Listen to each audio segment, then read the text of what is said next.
వద్దురా, ఇక ఆపే ప్లీజ్. లేదు గిరీశం, గుండె మంట ఆరాలి. ఇది వెళ్ళి మరింత మండిస్తుందిరా. మండించని, మండి మండి కాలి బూడిదైపోని. ఏ ప్రేమికుడు సుఖపడ్డాడు కనుక. జరిగింది మర్చిపోరా. పెళ్ళైపోయిన శాంతి గురించి నేనేమన్నానరా? గుర్తు చేసుకున్నాను, అది తప్పేనా? నీ తప్పని అనలేదురా. మధ్యతరగతి ప్రేమలన్నీ అంతే. ప్రేమించడానికి భయం, ప్రేమిస్తే చెప్పడానికి భయం, చెబితే పెళ్లి చేసుకోవడానికి భయం. కానీ నేను భయపడలేదురా. నిరుద్యోగిని కనుక కొంతకాలం ఆగుదాం అన్నాను. కానీ అది ఎవరి తప్పు కాదురా, పరిస్థితులు. ఏమిటా పరిస్థితులు?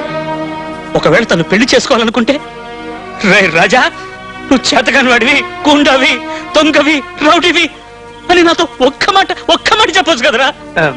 నిజమే, కానీ కనీసం శుభలేఖైనా పంపలేదురా. రే గిరీశం, ఎందుకు అలా జరిగిందో నేను కనుక్కోవాలి. ఆమెతో నువ్వేం చెప్తావో నాకు తెలియదు. రేపు నేను శాంతి చూడాలి, మాట్లాడాలి. రే, జీవితంలో ఇంకెప్పుడు ఏది అడగనరా, ప్లీజ్. అది చాలా కష్టం రా రాజా. ఎరా, నీ స్నేహితుడి కోసం ఆ మాత్రం చేయలేవు. నువ్వేం చేస్తావో నాకు తెలియదు. నేను నా శాంతిని కలవాలి, దట్స్ ఆల్. రాజా, రే రాజా, ఓరి దేవుడు, నాకు ఈ అగ్ని పరీక్ష పెట్టావేమిట్రా? వీడి సంగతి ఆవిడ తెలియకూడదు, ఆవిడ సంగతి వీడి తెలియకూడదు. ఇద్దరు కలవాలి, మాట్లాడాలి. మనశ్శాంతి లేకుండా చేసావు కదరా నీ అమ్మ కడుపు మాడ.